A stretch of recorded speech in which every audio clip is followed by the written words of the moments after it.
잠자던 언니의 입에 하얀 거품이 맺혔을 때 머리에 번개가 내리친 것 같았다. 이건 잠이 아니라 죽음을 향한 카운트다운인 것이다. 74세 언니가 요양원 입소 후 갑자기 하루 20시간씩 의식불명 상태에 빠졌다. 야간 특별관리라는 달콤한 명목 뒤에 숨겨진 충격적 진실. 환자들을 약물로 재워 돈을 벌어들이는 악마적 시스템이 가동되고 있었다. 끔찍한 진실을 파헤치는 동생의 필사적 추적이 시작된다. 여러분들의 구독과 좋아요는 큰 힘이 됩니다. 늘 감사드리고 기쁨이 충만하시길 바랍니다. 들려오는 사연 소리와 함께 이야기 속으로 함께 가시죠. 장마가 시작된 지 열흘째. 한연자는 평소보다 늦은 시간에 요양원을 찾았다.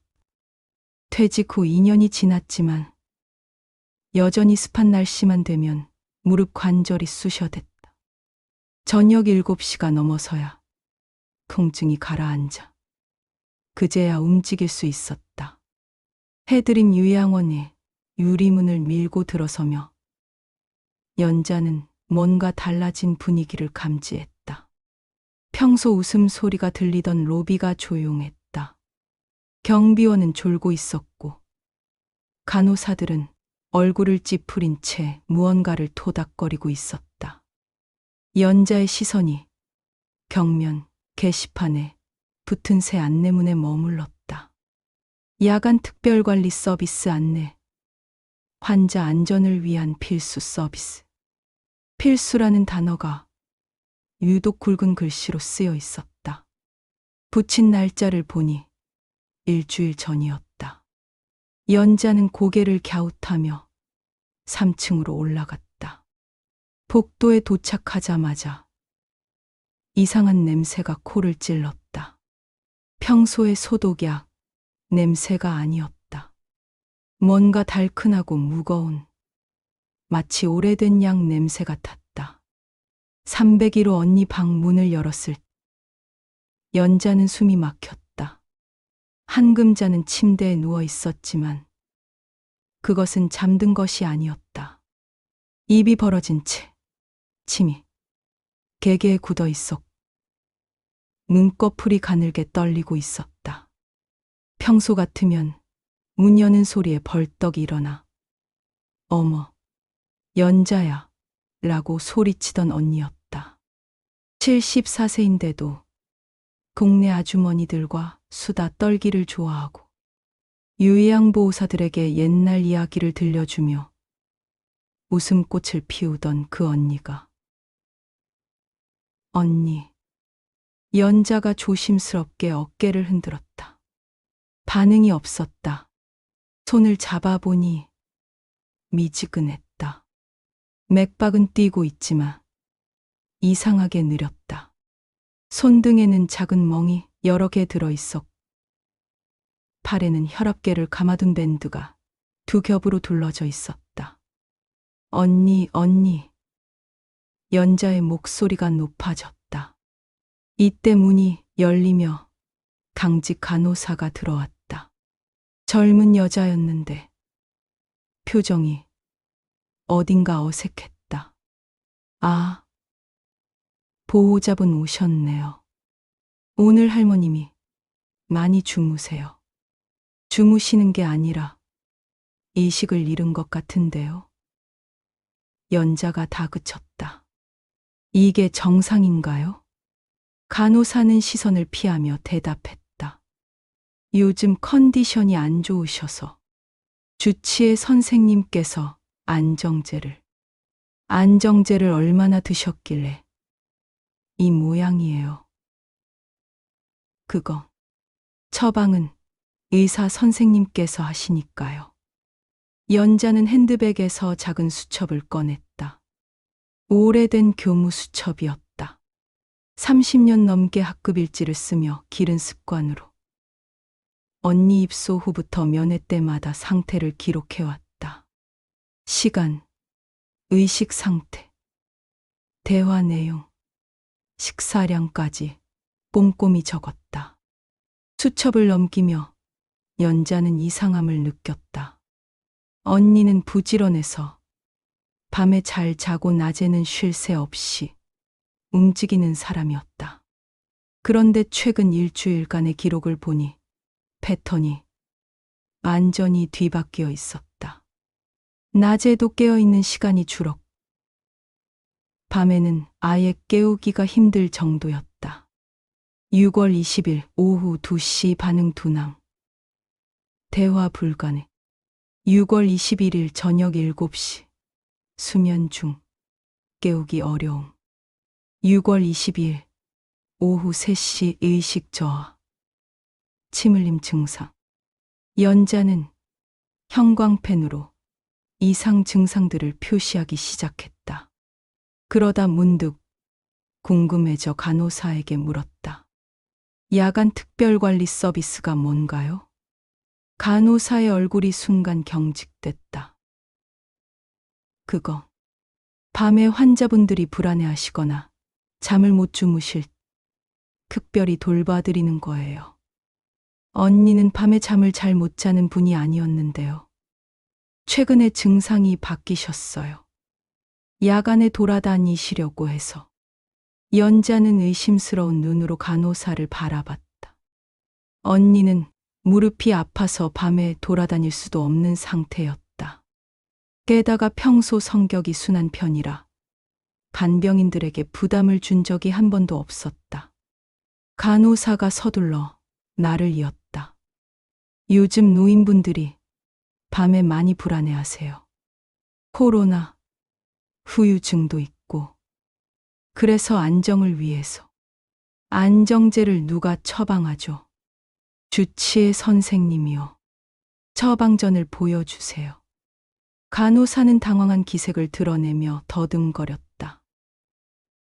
그거 병원 내부 자료라서 보호자분께서 원하시면 다음 주에 주치의 선생님께 직접.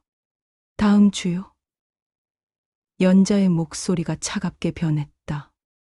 환자 상태가 이런데 다음 주까지 기다리라고요. 간호사는 더 이상 대답하지 못하고 서둘러 방을 나갔다. 연자는 다시 언니를 살펴봤다. 호흡은 규칙적이지만 너무 깊고 느렸다. 마치 마취해서 깨어나지 못하는 것 같았다.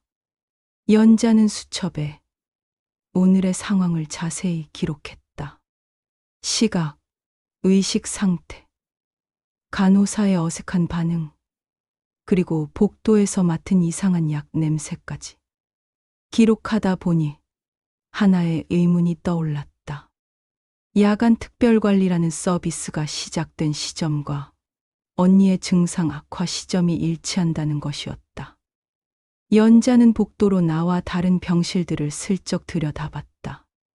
301호만이 아니었다. 302호의 박할머니도 304호의 김할아버지도 모두 깊이 잠들어 있었다.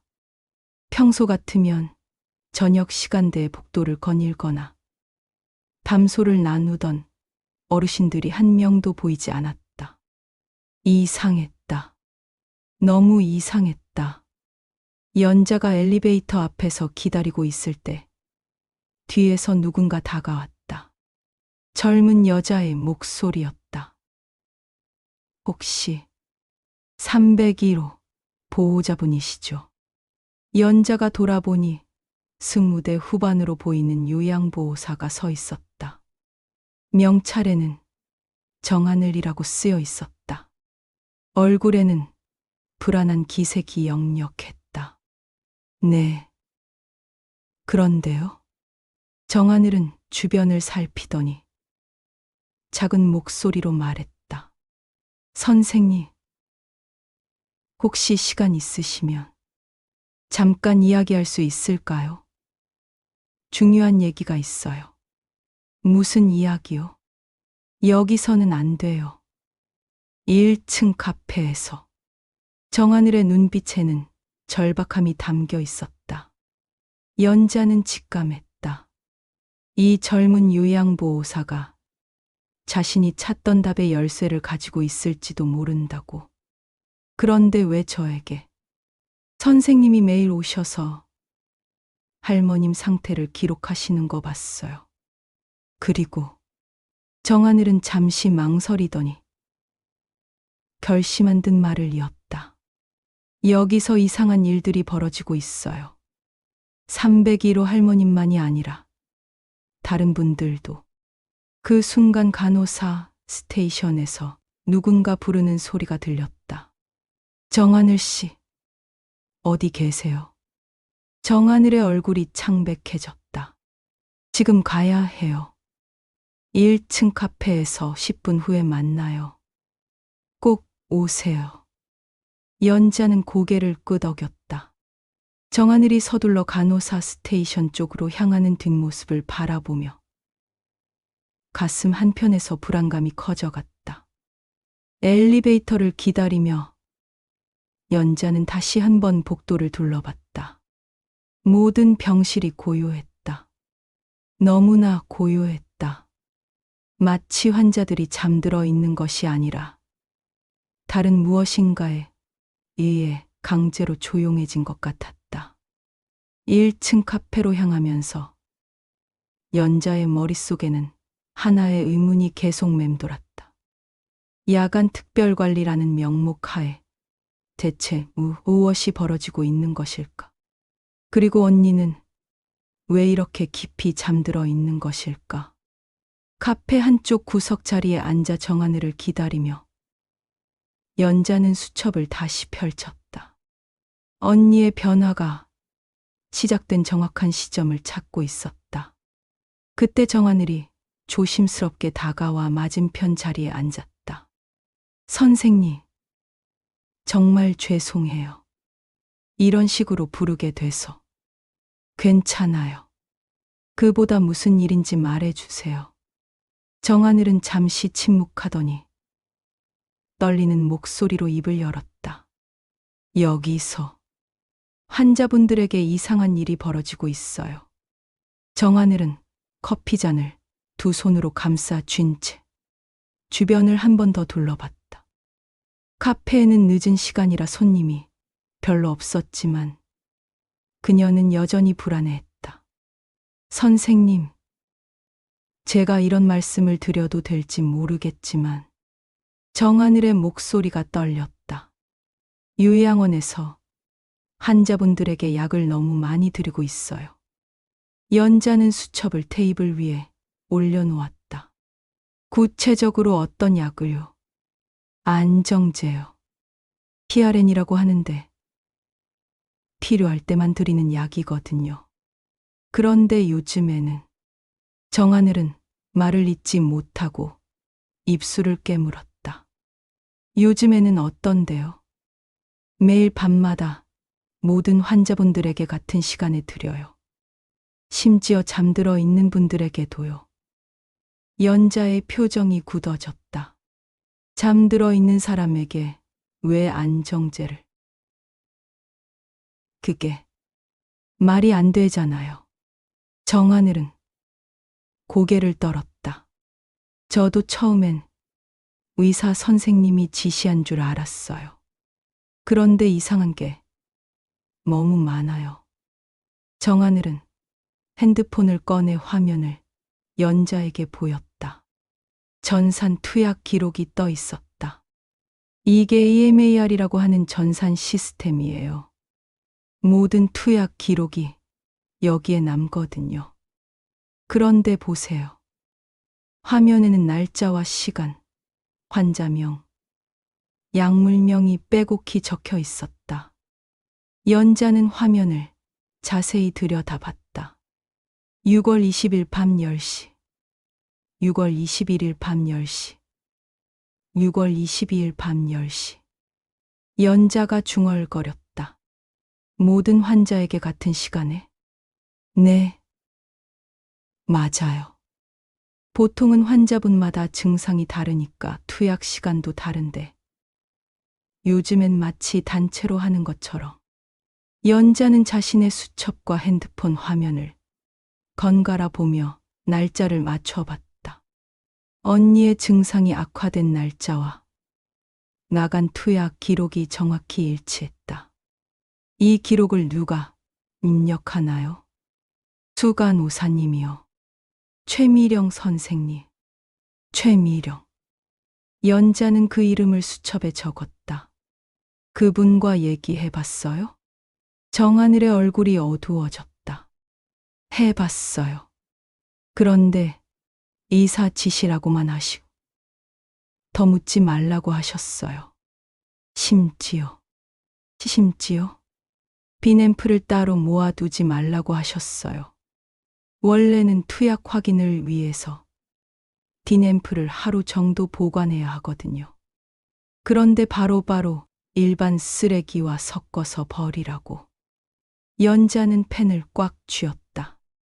30년간 교사 생활을 하면서 아이들의 거짓말을 수없이 봐왔다. 그런데 지금 정하늘이 말하는 것들은 거짓말이 아니라 무서운 진실 같았다. 또 다른 이상한 점이 있나요? 정하늘은 잠시 망설이더니 작은 목소리로 말했다. 청구서 얘기 들으셨어요? 무슨 청구서요? 야간 특별관리 때문에 무금이 많이 올랐다고. 다른 보호자분들이 항의하러 오셨거든요. 그런데 사무실에서는 환자 안전을 위해 필수적인 서비스라고 하면서 연자는 언제 청구서를 받았는지 기억해 보려 했다. 매달 자동이체로 처리되다 보니 자세히 확인하지 않았던 것 같다. 제가 너무 나서는 것 같아서 조심스럽긴 한데. 정하늘이 다시 입을 열었다. 선생님이 할머님 상태를 꼼꼼히 기록하시는 걸 보니까 혹시 도움이 될까 해서. 어떤 도움이요? 정하늘은 핸드백에서 작은 USB를 꺼냈다.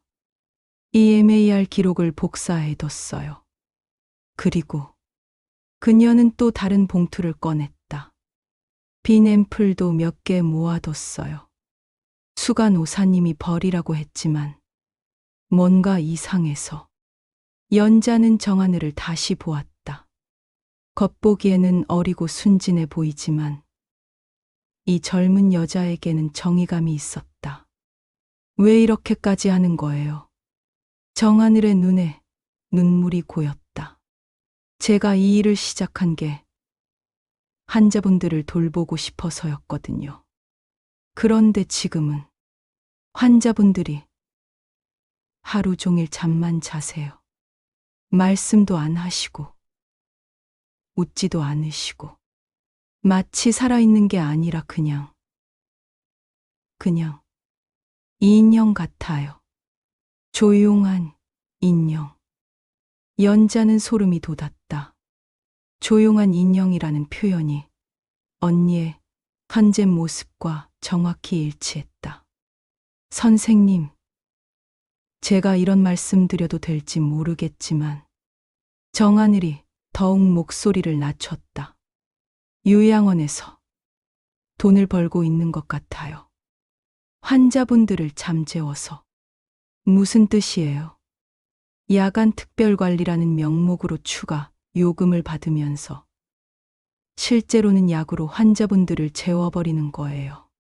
그러면 밤에 간병하기가 쉬워지잖아요. 인력도 적게 들고. 연자는 충격을 받았다. 그런 일이 정말 가능할까? 환자를 인위적으로 잠재우고 그것을 특별관리라고 포장해서 돈을 받는다는 것이 증거가 있어요? 지금 모으고 있어요. 그런데 혼자서는 한계가 있어서. 정하늘은 연자를 간절한 눈빛으로 바라봤다. 선생님이 기록하신 것과 제가 가진 전산 기록을 맞춰보면 뭔가 나올 것 같아요. 연자는 수첩을 다시 펼쳤다. 언니의 상태 변화, 투약 시간, 의식 수준, 모든 것이 하나의 패턴을 보이고 있었다. 이 USB에는 뭐가 들어있어요? 최근 한 달간의 모든 야간 투약 기록이요. 그리고 각 환자별 청구, 내역도요. 연자는 USB를 받아들었다. 작은 플라스틱 조각이 무겁게 느껴졌다. 정하늘 씨, 이런 일을 계속하면 당신이 위험해질 수도 있어요. 정하늘은 고개를 저었다. 이니 위험해요. 수간호사님이 저를 의심하고 계세요. 며칠 전부터 제 근무를 계속 감시하시거든요. 그럼 더욱 조심해야 하는 거 아니에요. 선생님, 저는 괜찮아요. 하지만 환자분들은 정하늘의 목소리가 떨렸다. 할머님들이 매일 죽어가는 것 같아요. 몸은 살아있지만 정신은 점점. 연자는 정하늘의 손을 잡았다. 우리가 함께해요. 혼자 하지 마요. 정하늘은 고개를 끄덕였다. 그때 그녀의 핸드폰이 울렸다. 화면을 보더니 얼굴이 굳어졌다. 수간호사님이에요. 지금 당장 올라오라고 하세요. 지금? 네, 가야겠어요. 정하늘은 서둘러 자리에서 일어났다. 선생님, USB 잘 보관해 주세요. 그리고 내일 저녁에 다시 만나요. 더 중요한 게 있어요.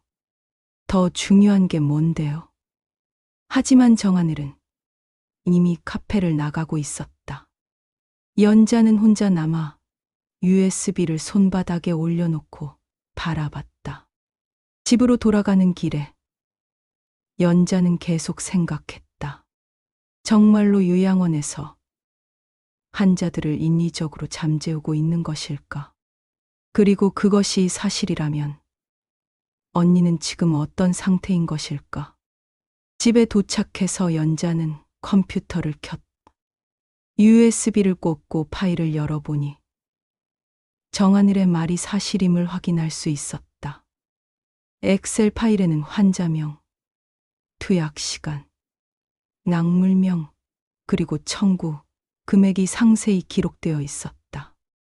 가장 충격적인 것은 야간 특별관리라는 항목이 환자 한 명당 하루에 15만 원씩 청구되고 있다는 점이었다. 30명의 환자가 있다면 하루에 450만 원, 한 달에 1억 3천만 원이 넘는 돈이었다. 연자는 자신의 통장 내역을 확인해 봤다. 정말로 지난달부터 요양원비가 크게 증가해 있었다. 그런데 아무런 설명도 받지 못했다. 밤늦게까지 자료를 분석하던 연자는 하나의 결론에 도달했다. 이것은 단순한 의료 과실이 아니라 조직적인 범죄였다. 다음 날 아침, 연자는 일찍 요양원으로 향했다. 언니의 상태를 확인하고 더 많은 증거를 수집해야 했다. 하지만 무엇보다 중요한 것은 정하늘의 안전이었다. 요양원에 도착하니 분위기가 어수선했다. 간호사들이 웅성거리고 있었고 몇 명의 보호자들이 사무실 앞에서 항의하고 있었다. 연자는 3층으로 올라가며 불안한 마음을 가라앉히려 했다. 하지만 복도에서 정하늘의 모습을 보지 못하자 가슴이 두근거리기 시작했다. 301호 문을 열었을 때 연자는 또 한 번 충격을 받았다. 언니의 상태가 어제보다 더욱 나빠져 있었다. 그리고 침대 옆 테이블 위에는 생전 처음 보는 약병이 놓여 있었다. 침대 옆 테이블 위의 약병에는 한글과 영어가 섞인 라벨이 붙어 있었다. 로라제팜 잉, 심한 불안 증상 시 투여. 연자는 약병을 들어 흔들어 봤다. 반 정도 비어 있었다. 언니. 연자가 금자의 어깨를 흔들었지만 반응이 없었다. 어제보다 더 깊이 잠들어 있었다. 호흡은 느리고 깊었으며 간혹 코를 골기도 했다. 평생 코를 골지 않던 언니였다. 연자는 수첩에 약병의 이름과 상태를 기록했다. 그때 문이 열리며 낯선 간호사가 들어왔다. 어제의 젊은 간호사가 아니었다. 안녕하세요. 301호 보호자님이시죠? 저는 김 간호사예요. 어제 계시던 분은 어디 가셨나요? 김 간호사는 잠시 당황하는 기색을 보이더니 대답했다. 아, 근무 교대가 있어서요. 오늘부터 제가 담당하게 됐습니다. 정하늘 요양보호사는 어디 있나요? 정하늘 씨요. 김 간호사의 표정이 미묘하게 변했다. 오늘 출근 안 했어요. 개인 사정이 있다고. 연자는 불안감이 커지는 것을 느꼈다. 정하늘이 갑자기 출근하지 않는다는 것이 우연일 리 없었다. 언니가 복용하고 있는 약에 대해 설명해 주세요. 주치의 선생님께서 처방하신 안정제입니다. 야간의 불안 증상이 심해서. 야간의 불안 증상이요. 연자가 날카롭게 반문했다. 언니는 평생 불면증이 없던 분이에요. 오히려 잠이 너무 많아서 걱정이었는데. 김 간호사는 차트를 뒤적이며 대답을 피했다. 최근에 증상이 바뀌신 것 같아요. 환경 변화 때문에. 연자는 더 이상 묻지 않았다. 대신 언니의 손을 잡고 맥박을 재어봤다. 분당 52회. 정상보다 현저히 느렸다. 김 간호사가 나간 후 연자는 복도로 나왔다. 다른 요양보호사를 찾아 정하늘의 행방을 알아보려 했다. 그때 복도 끝에서 누군가 손짓하는 것이 보였다. 연자가 다가가 보니 40대 중반의 요양보호사였다. 명찰에는 박순이라고 쓰여 있었다. 혹시 정하늘이 얘기한 그 보호자분이세요? 네. 맞아요. 정하늘 씨가 어디 갔는지 아세요? 박순이는 주변을 살피더니 연자를 구석진 곳으로 이끌었다. 하늘이가 어젯밤에 수간호사한테 크게 혼났어요. 뭔가 문제를 일으켰다고. 그러더니 오늘 아침에 사표를 냈대요. 사표를요? 네. 그런데 이상한 거. 본인이 직접 낸 게 아니라 수간호사가 대신 처리했다는 거예요. 연자의 가슴이 철렁 내려앉았다. 지금 하늘 씨와 연락이 되나요? 휴대폰이 꺼져 있어요. 원룸도 가봤는데 아무도 없고. 연자는 주먹을 꽉 쥐었다. 정하늘이 위험에 처했을 가능성이 높았다. 박 선생님, 여기서 이상한 일이 벌어지고 있다는 거 알고 계시죠? 박순이는 고개를 끄덕였다. 알아요. 그런데 어쩔 수가 없어요. 말하면 저도 하늘이처럼. 무서우시겠지만 우리가 나서지 않으면 환자들이 계속 이렇게 당할 거예요. 박순이는 망설이더니 작은 목소리로 말했다. 하늘이가 어젯밤에 저한테 이걸 맡겼어요. 그녀가 건넨 것은 작은 메모지였다. 거기에는 주소가 하나 적혀 있었다. 뭔가 위험하면 여기로 오라고 했어요. 연자는 메모지를 받아들었다. 주소를 보니 요양원에서 15분 거리의 한 카페였다. 선생님, 조심하세요. 수간호사가 선생님도 의심하고 있어요. 저를요? 어제 하늘이랑 만난 것도 알고 있고 CCTV로 다 확인했대요. 연자는 등골이 오싹해졌다. 자신의 모든 행동이 감시받고 있다는 뜻이었다. 점심시간이 지난 후 연자는 메모지의 주소를 찾아갔다. 모닝글로리라는 작은 카페였다. 안으로 들어가니 구석진 자리에 정하늘이 앉아 있었다. 하지만 어제와는 완전히 다른 모습이었다. 얼굴이 창백하고 눈가에는 멍이 들어 있었다. 하늘씨. 정하늘은 연자를 보자 안도의 한숨을 내쉬었다. 선생님, 정말 다행이에요. 무슨 일이에요? 얼굴이 왜 이래요? 어젯밤에 수간호사가 저를 불러서 정하늘의 목소리가 떨렸다. 제가 뭘 했는지 다 안다고. 더 이상 나서지 말라고. 폭력을 쓴 거예요. 정하늘은 고개를 저었다. 직접적인 폭력은 아니었어요. 하지만 그녀는 소매를 걷어 올렸다. 팔목에 손가락 자국이 선명하게 남아 있었다. 연자는 분노가 치밀어 올랐다. 신고해야 해요. 안 돼요. 증거도 없고 오히려 저만 더 위험해져요. 정하늘은 가방에서 또 다른 USB를 꺼냈다. 대신 이걸 가져왔어요. 뭐가 들어있어요? 수간호사 컴퓨터에서 곡사한 파일들이에요. 야간 특별관리 계획서, 약물 주문 내역, 그리고 정하늘은 목소리를 더욱 낮췄다. 보험 청구 조작 증거들이요. 연자는 USB를 받으며 물었다. 어떻게 구할 수 있었어요? 수간호사가 잠시 자리를 비운 사이에 패스워드는 예전에 우연히 본 적이 있어서요. 위험했을 텐데. 정하늘은 씁쓸하게 웃었다. 이미 제가 뭘 하는지 알고 있었어요.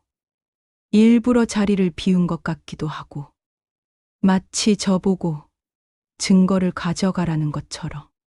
무슨 뜻이에요? 잘 모르겠어요. 하지만 뭔가 더 큰 계획이 있는 것 같아요. 연자는 불안감을 느꼈다. 너무 쉽게 증거를 얻었다는 것이 오히려 의심스러웠다.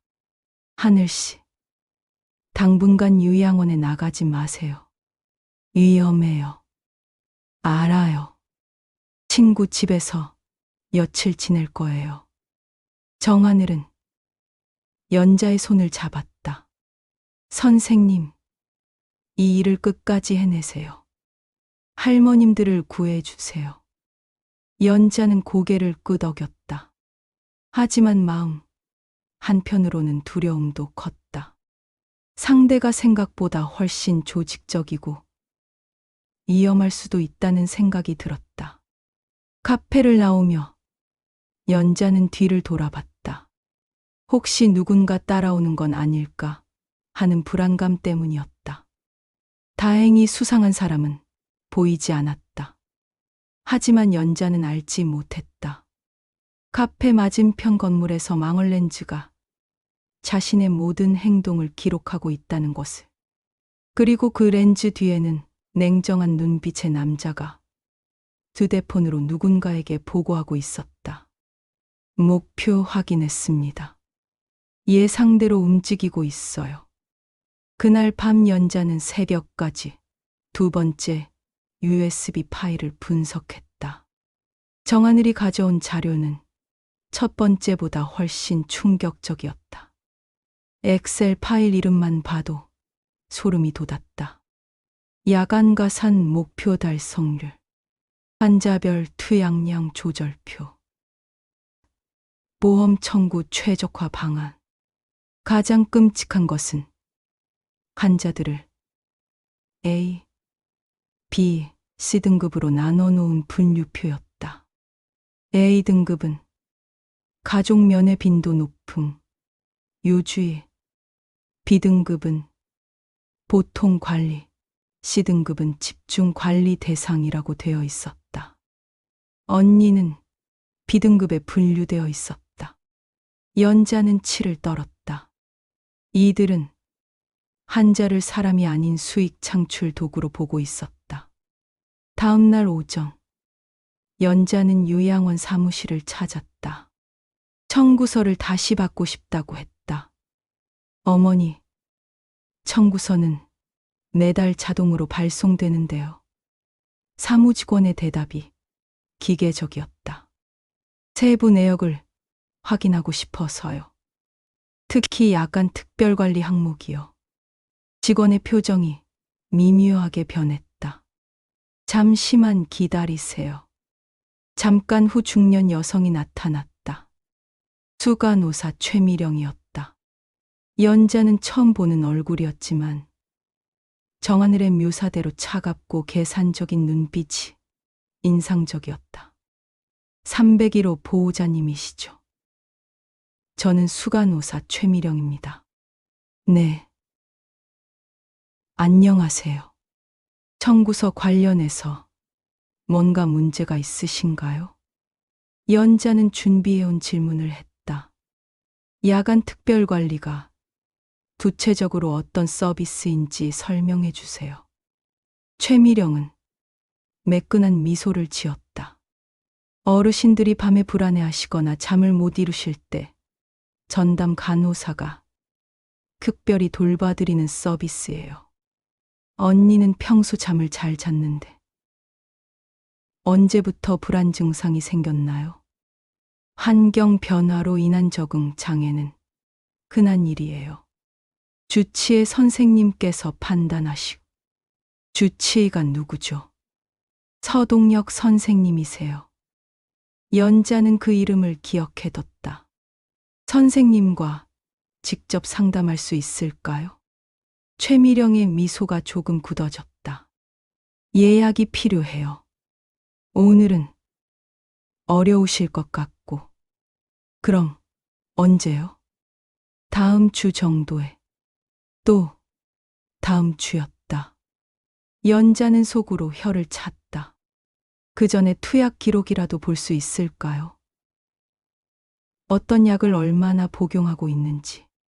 그런 의료 기록은 의사 선생님 허가 없이는. 최미령의 대답은 예상 범위 아니었다. 하지만 연자에게는 다른 목적이 있었다. 상대방을 관찰하는 것이었다. 최미령은 말할 때마다 무의식적으로 손으로 목걸이를 만졌다. 비싼 목걸이였다. 유양원 수간호사가 착용하기에는 과한 액세서리였다. 또한 그녀의 손톱은 정교하게 관리되어 있었고 가방도 명품으로 보였다. 보호자님, 혹시 다른 직원들과 개인적으로 접촉하신 적 있나요? 갑작스러운 질문에 연자는 당황했다. 무슨 뜻인가요? 요양보호사들이나 예를 들어 정하늘 같은. 연자는 심장이 뛰는 것을 느꼈다. 역시 모든 것을 알고 있었다. 그냥 인사 정도만 했는데요. 그렇군요. 최미령은 다시 미소를 지었다. 혹시 이상한 말을 들으셨다면 믿지 마세요. 요즘 젊은 직원들이 가끔 무책임한 얘기를 하거든요. 연자는 대답하지 않았다. 최미령의 경고는 오히려 정하늘의 말이 사실임을 확인해 주는 것이었다. 오후에 연자는 3층으로 올라가 언니를 보았다. 상태는 어제와 비슷했다. 깊이 잠들어 있었고 깨우기 어려웠다. 연자는 언니의 팔을 살펴봤다. 주사 자국이 여러 개 있었다. 복도에서 박순이를 만났다. 그녀는 연자를 보자 불안한 표정을 지었다. 선생님, 조심하세요. 왜요? 수간호사가 선생님 얘기를 자꾸 해요. 뭔가 문제가 있는 보호자라고. 연자는 예상했던 일이었다. 다른 보호자들은 뭐라고 하나요? 대부분 모르세요. 아니면 알아도 무서워서 말을 못하고. 박 선생님은 왜 저를 도와주시는 거예요? 박순이는 잠시 망설이더니 대답했다. 제 어머니도 요양원에서 돌아가셨거든요. 그때 뭔가 이상했는데 확실하지 않아서 그냥 넘어갔어요. 지금 생각해보니 후회돼요. 연자는 박순이의 손을 잡았다. 함께해요. 그때 복도 끝에서 최미령이 나타났다. 연자와 박순이를 번갈아 보더니 다가왔다. 박순이는 당황하며 대답했다. 보호자님께서 환자 상태를 물어보셔서. 최미령의 목소리는 냉랭했다. 박순이는 고개를 숙이고 자리를 떠났다. 연자는 최미령을 똑바로 바라봤다. 최미령은 말을 멈추고 연자를 주시했다. 두 사람 사이에 긴장감이 흘렀다. 박 선생님, 업무 시간에 뭐 하시는 거예요? 그런 상담은 간호사를 통해 하는 거예요. 요양보호사가 함부로 의료 정보를 제공하면 안 되죠.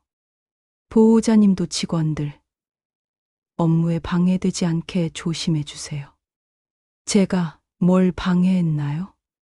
환자분들 돌보는 데 집중할 수 있게 해주세요. 이상한 의혹을 갖고 직원들을 힘들게 하시면. 이상한 의혹이요? 보호자님, 우리는 최선을 다하고 있어요. 어머니께서 편안하게 지내실 수 있도록요. 편안하게요? 연자의 목소리가 높아졌다. 하루 종일 의식불명처럼 잠들어 있는 게 편안한 건가요? 의학적 판단은 의사 선생님께서 하시는 거예요. 연자는 더 이상 참을 수 없었다. 그 의사 선생님과 당장 만나게 해주세요. 최미령은 잠시 생각하더니 고개를 끄덕였다. 알겠어요. 내일 오후에 시간 내드릴게요. 연자는 의외의 반응에 놀랐다. 너무 쉽게 승낙하는 것이 오히려 의심스러웠다. 그날 저녁, 연자는 집에서 인터넷으로 서동혁 의사를 검색해봤다. 40대 중반, 내과 전문의 여러 요양원을 순회 진료하는 의사였다. 특별한 문제는 없어 보였다. 하지만 연자는 한 가지 이상한 점을 발견했다. 서동혁 의사가 최근 6개월 동안 세 곳의 요양원에서 계약이 해지되었다는 것이었다. 이유는 명확하지 않았지만 의료진과의 갈등이 원인이라는 추측이 있었다. 연자는 생각에 잠겼다. 혹시 서동혁 의사도 피해자일 수 있을까? 아니면 공범일까? 내일 만날 의사와의 대화가 모든 것을 결정할 것 같았다. 연자는 질문 목록을 정리하며 마지막 승부를 준비했다. 하지만 그녀는 아직 몰랐다. 상대방도 내일을 위한 준비를 하고 있다는 것을. 다음 날 오후 2시, 연자는 요양원 2층 진료실 앞에 서 있었다. 문패에는 서동혁 내과 전문의라고 쓰여 있었다. 노크하고 들어가니 40대 중반의 남성이 책상에 앉아 있었다. 피로에 지친 얼굴이었다. 301호 한금자 환자 보호자시죠. 앉으세요.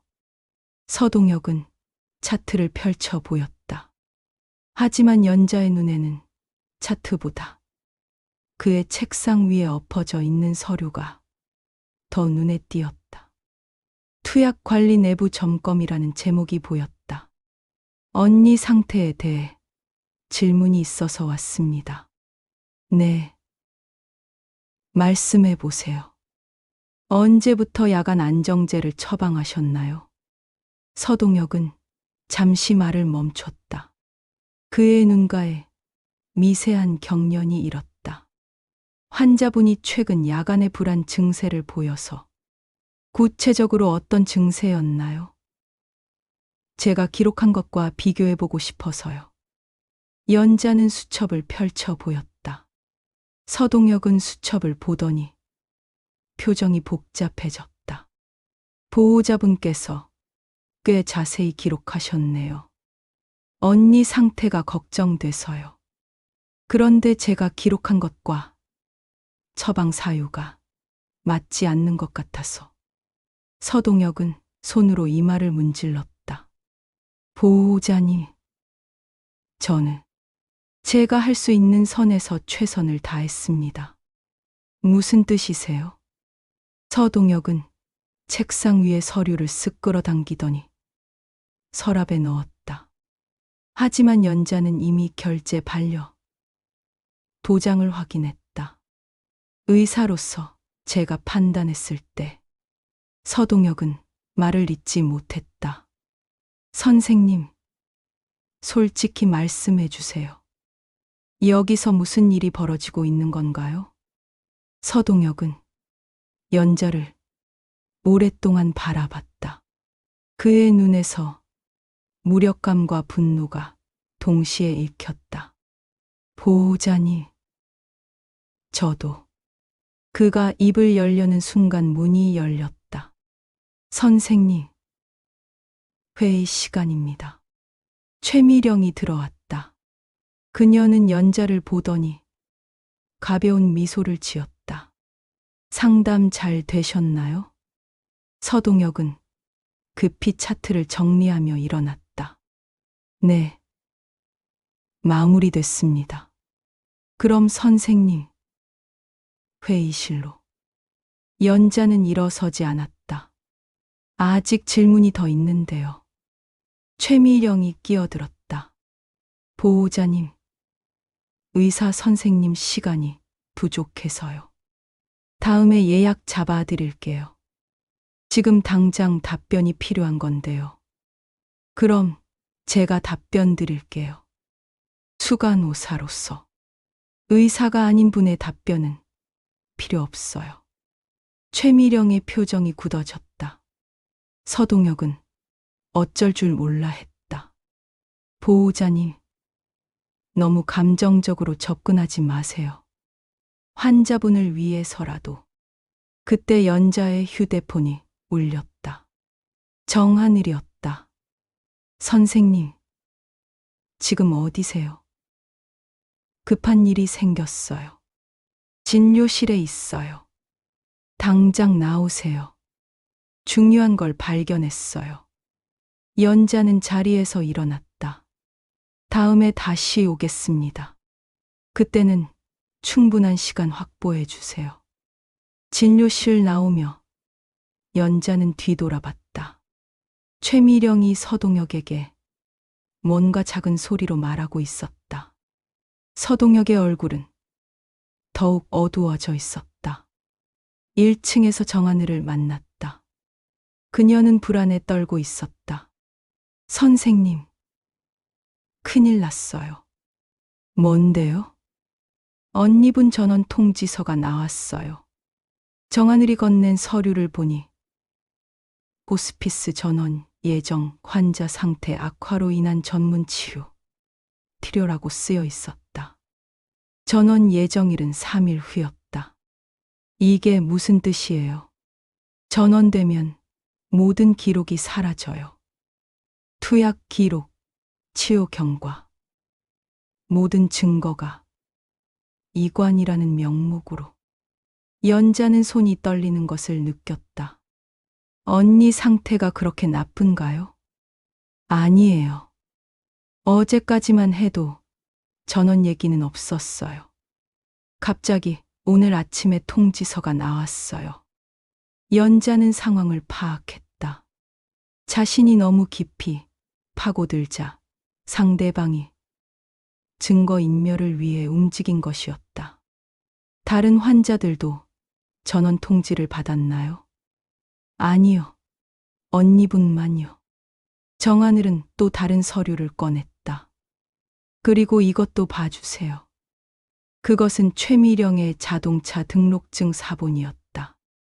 6개월 전에 구입한 수입차였다. 가격이 7천만 원이 넘었다. 수간호사 월급으로는 불가능한 차예요. 그리고 정하늘은 스마트폰을 꺼내 사진을 보여줬다. 최미령이 고급 레스토랑에서 누군가와 식사하는 모습이었다. 언제 찍은 거예요? 어제 저녁이요. 상대방이 누군지 확인해 봤는데 화면을 확대하니 50대 남성이 보였다. 정장을 입고 있었고 테이블 위에는 두꺼운 봉투가 놓여 있었다. 저 남자가 누구죠?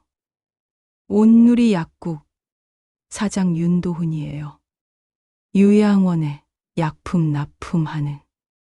연자는 퍼즐의 마지막 조각이 맞춰지는 것을 느꼈다. 최미령과 약국 사장이 연결되어 있었던 것이다. 더 있어요. 정하늘은 또 다른 사진을 보였다.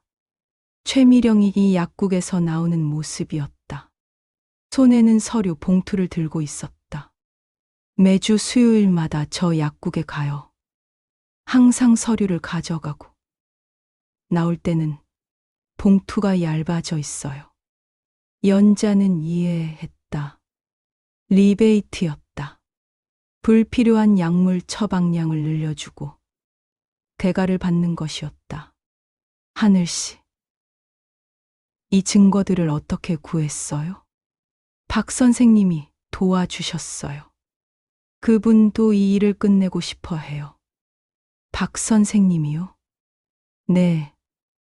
사실 박 선생님 어머니가 작년에 여기서 돌아가셨는데 돌아가시기 전에 비슷한 일을 당했다고 하세요. 연자는 가슴이 먹먹해졌다.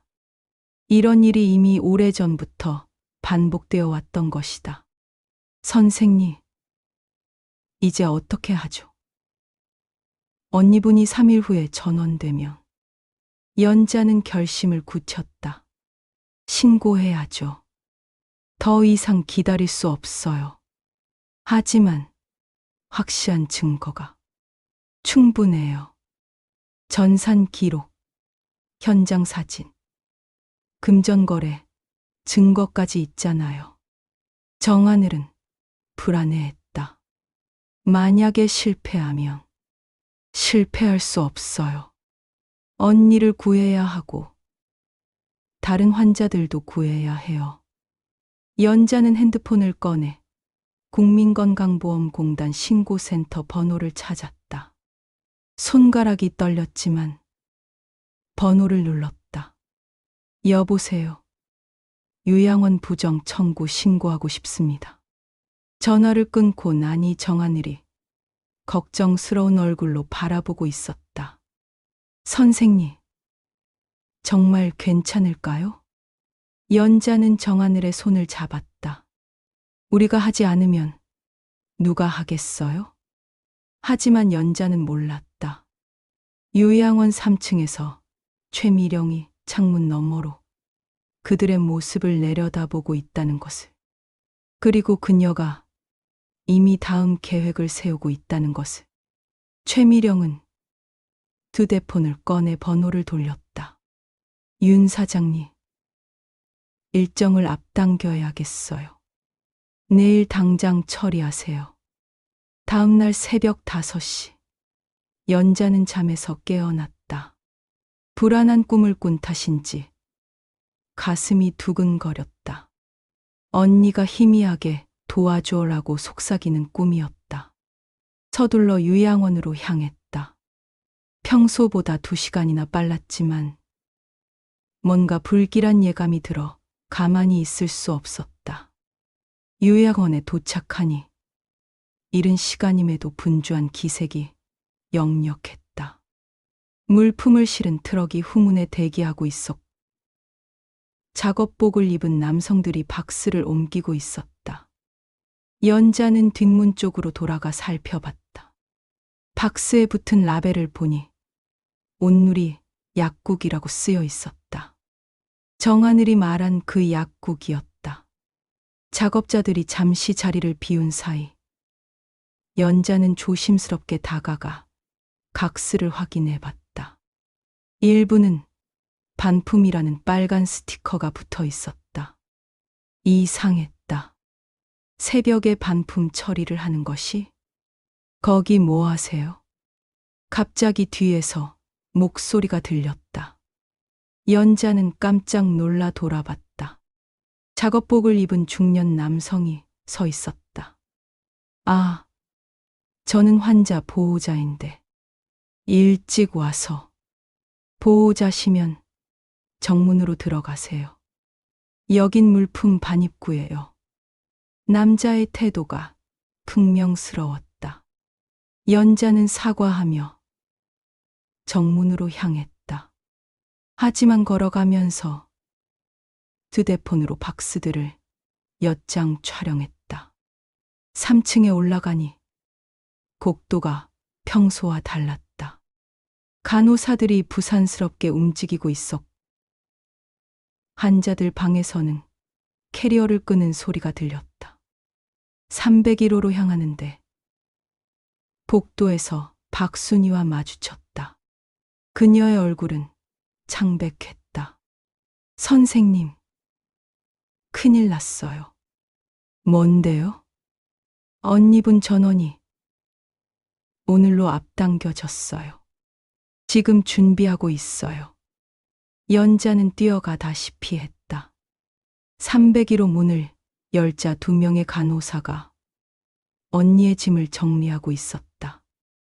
뭐 하는 거예요? 아, 보호자님 오셨네요. 환자분 상태가 급격히 악화돼서 전원 일정을 앞당겼어요. 어제까지만 해도 괜찮았는데요.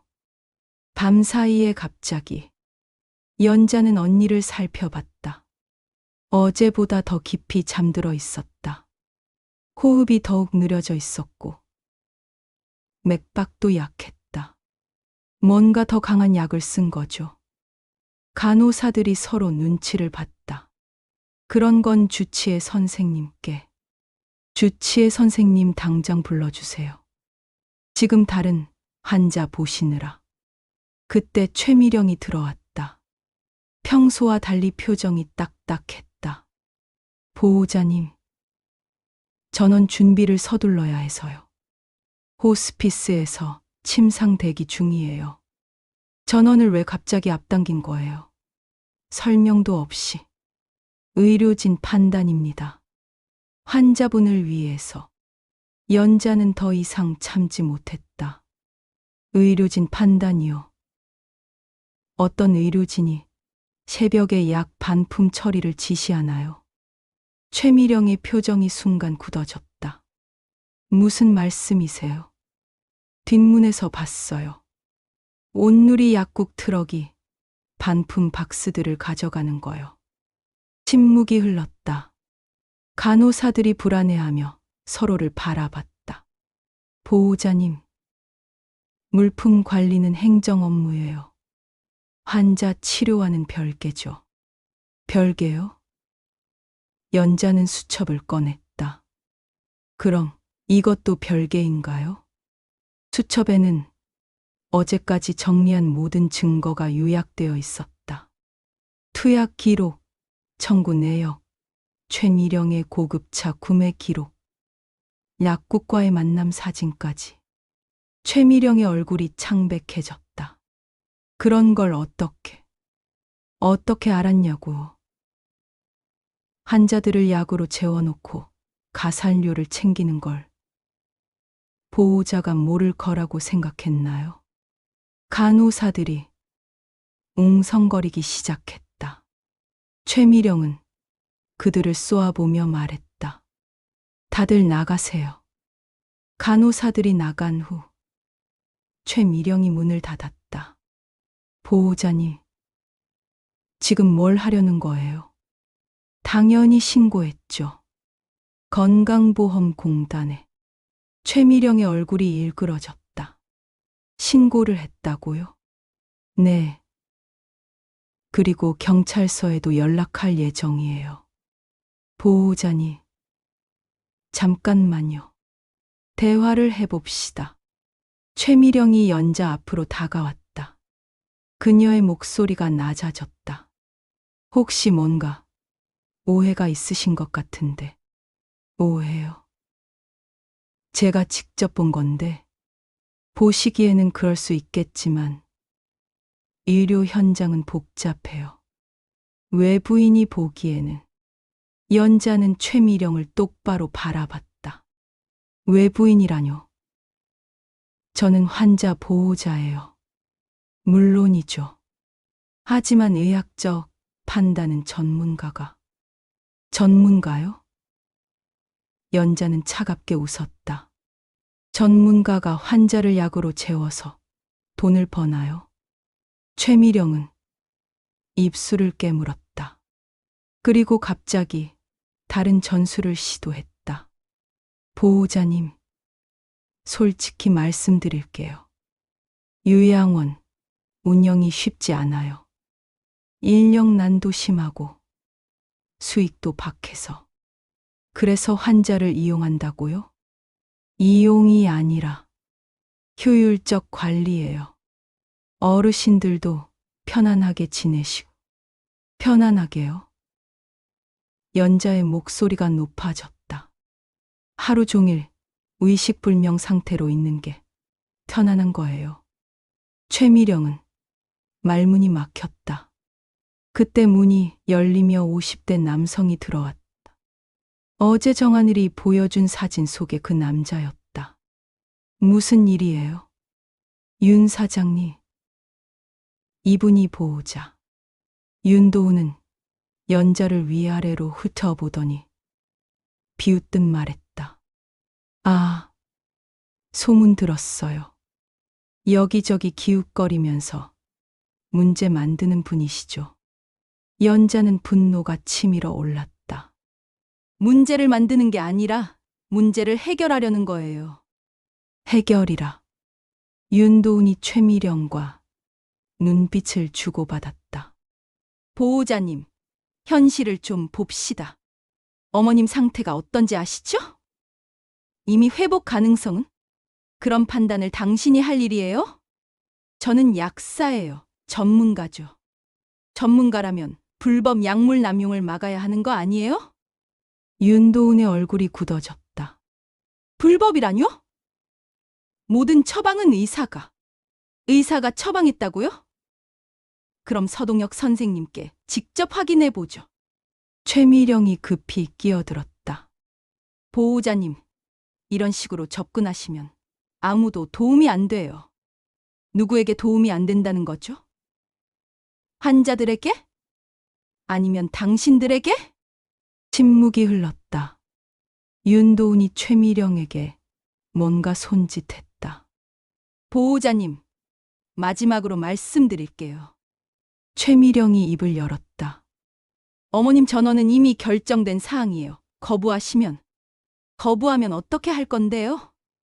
법적 절차를 밟을 수밖에 없어요. 연자는 이들이 마지막 카드를 꺼낸 것을 알았다. 협박이었다. 좋아요. 법적 절차 밟아보세요. 저도 준비됐어요. 연자는 휴대폰을 꺼내 녹음 버튼을 눌렀다. 그리고 큰 소리로 말했다. 온누리 약국 윤도훈과 수간호사 최미령이 환자 약물 남용을 통한 부정 청구를 시인했습니다. 윤도훈이 달려들려 했지만 연자는 이미 문을 열고 복도로 나가고 있었다. 복도에는 환자들과 보호자들이 모여 있었다. 연자의 목소리가 복도 전체에 울려 퍼졌다. 여러분, 이 요양원에서 우리 가족들이 당하고 있는 일을 알아야 합니다. 이제 돌이킬 수 없는 선을 넘었다. 마지막 싸움이 시작된 것이다. 복도에 모인 사람들의 시선이 연자에게 집중됐다.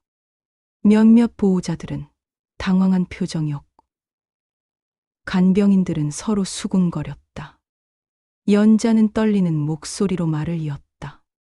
이 요양원에서 우리 가족들에게 불필요한 안정제를 과다 투약하고 있습니다. 야간 특별관리라는 명목으로 추가 비용을 받으면서요. 뭐라고? 70대 남성 보호자가 앞으로 나섰. 무슨 말씀이세요? 연자는 수첩을 들어 보였다. 제가 직접 기록한 투약 시간과 환자 상태입니다. 모든 환자가 같은 시간에 같은 약을 받고 있어요. 그때 최미령이 복도로 나왔다. 얼굴이 붉어져 있었다. 보호자분들, 잠깐만요. 이런 식으로 소동 부리지 마세요. 소동이요? 연자가 반박했다.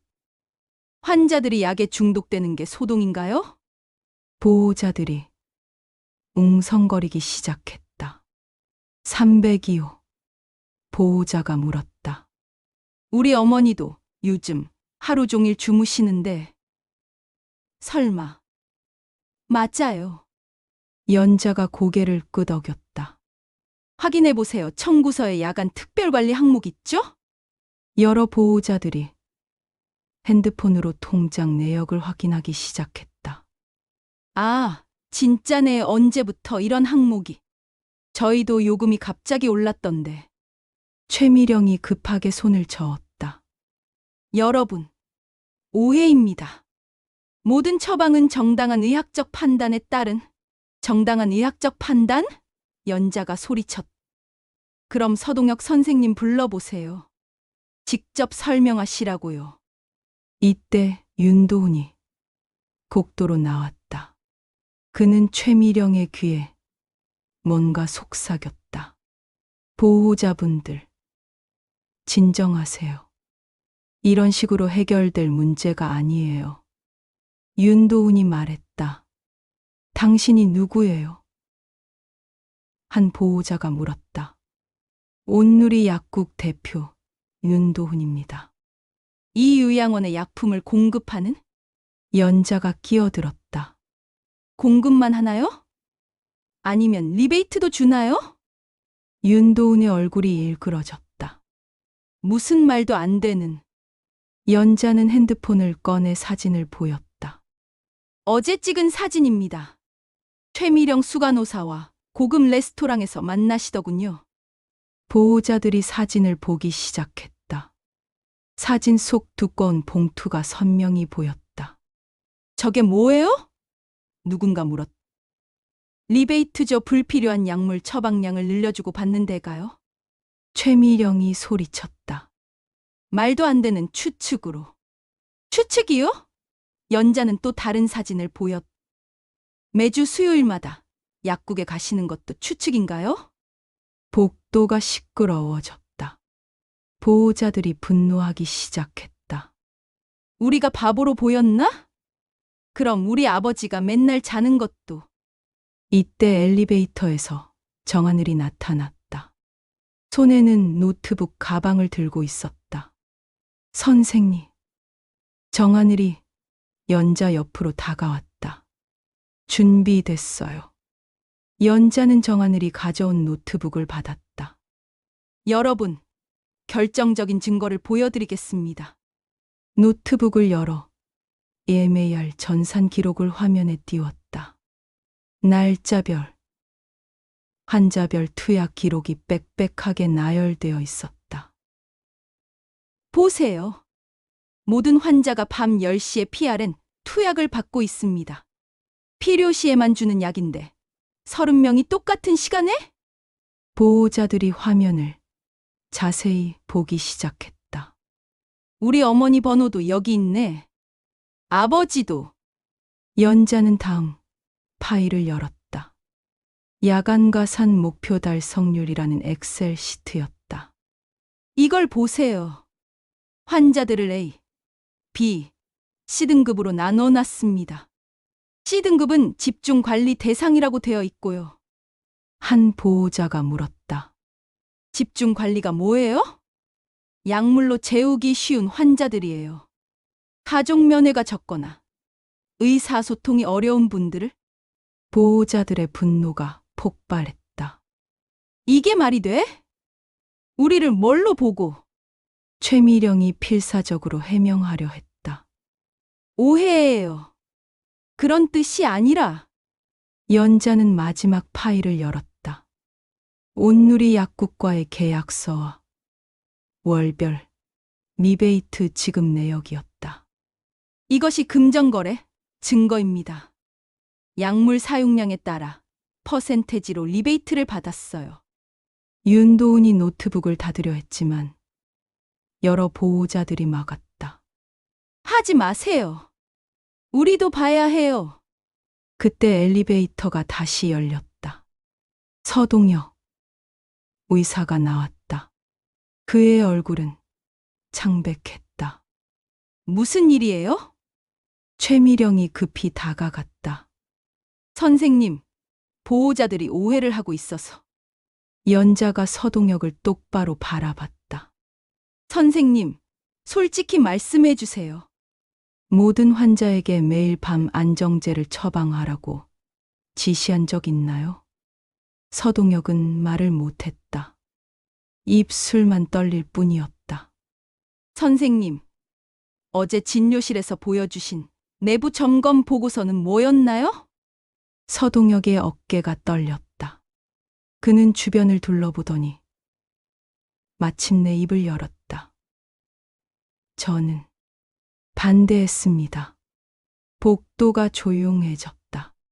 과다 투약이 문제라고 보고서도 써서 제출했습니다. 하지만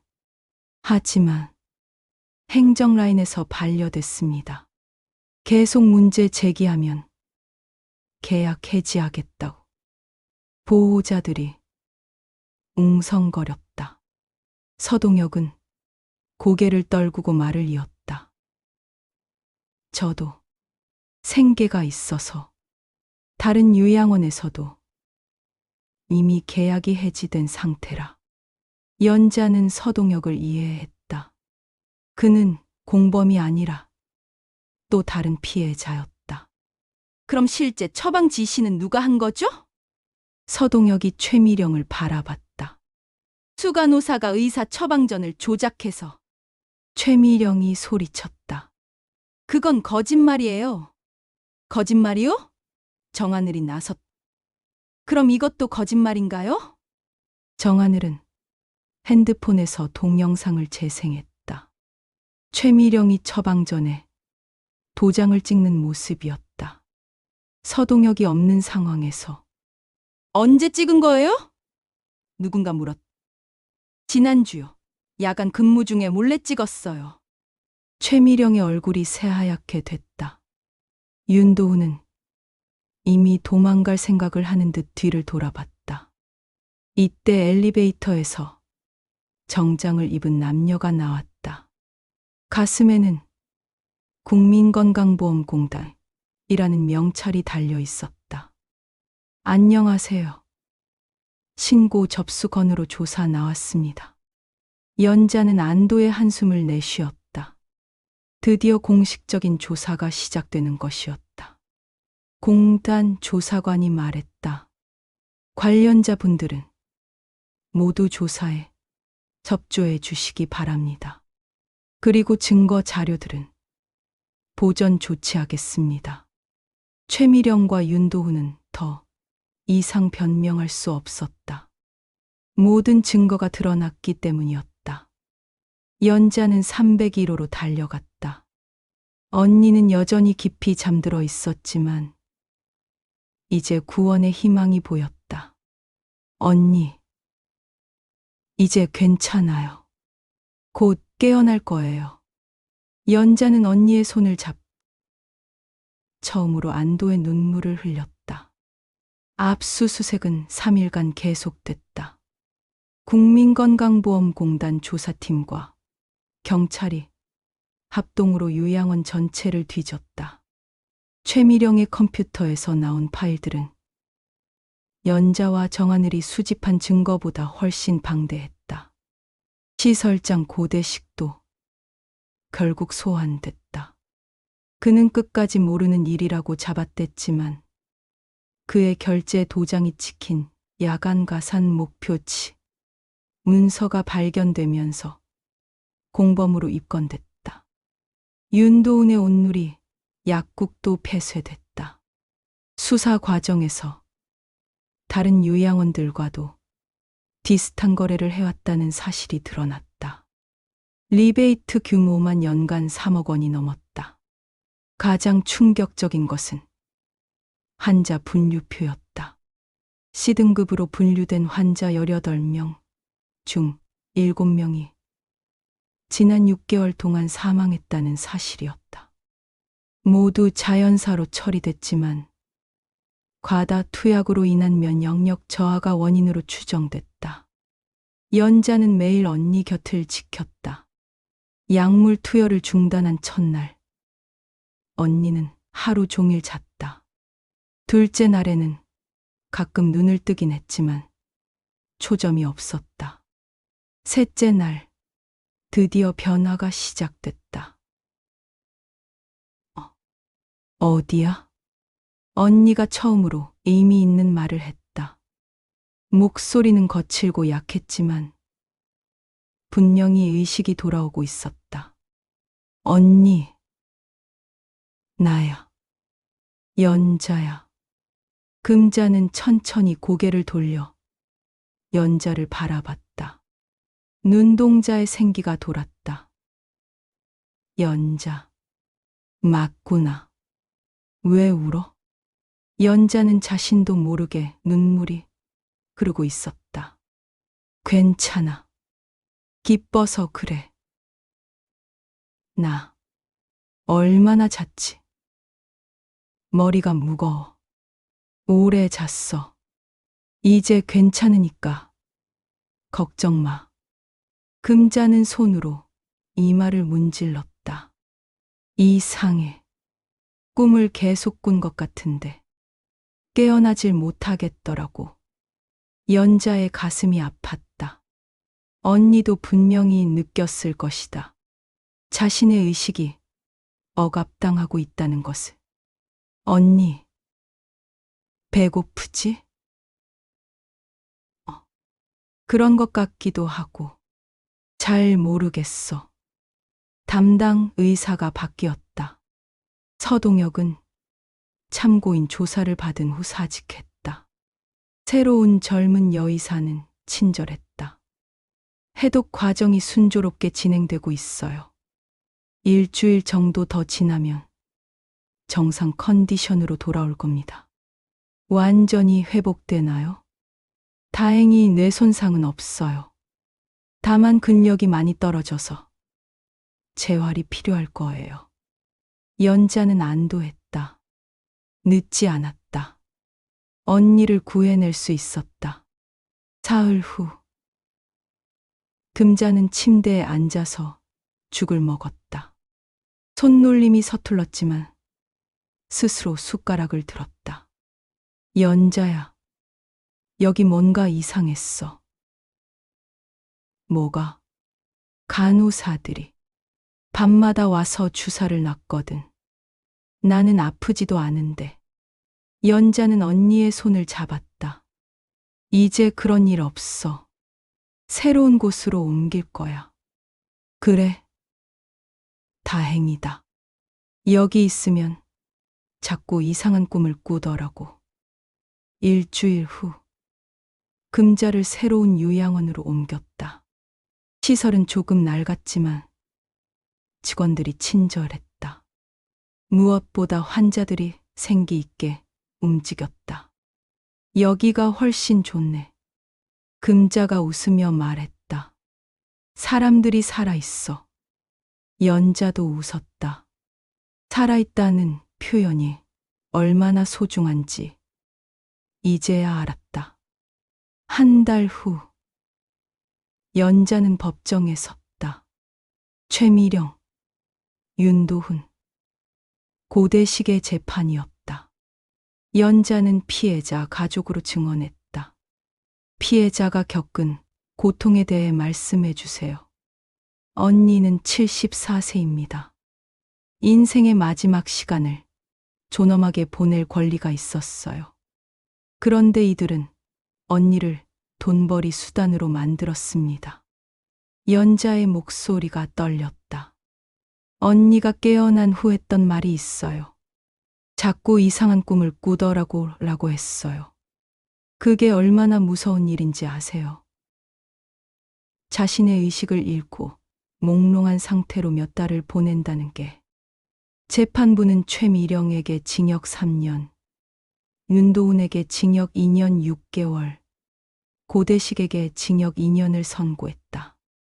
그리고 피해 가족들에게는 총 5억 원의 배상금이 지급됐다. 재판이 끝난 후 연자는 정하늘과 박순희를 만났다. 정하늘은 새로운 직장을 구했고 박순희도 다른 요양원으로 이직했다. 선생님 덕분에 용기를 냈어요. 정하늘이 말했다. 용기를 낸 건 당신이에요. 저는 그냥 화가 났을 뿐이야. 그 화가 세상을 바꿨잖아요. 연자는 고개를 저었다. 아직 갈 길이 멀어요. 다른 곳에서도 이런 일이 벌어지고 있을 테니까. 실제로 이 사건이 언론에 보도된 후 전국적으로 유사한 신고가 쏟아졌다. 요양원 부정 청구 문제가 사회적 이슈가 됐다.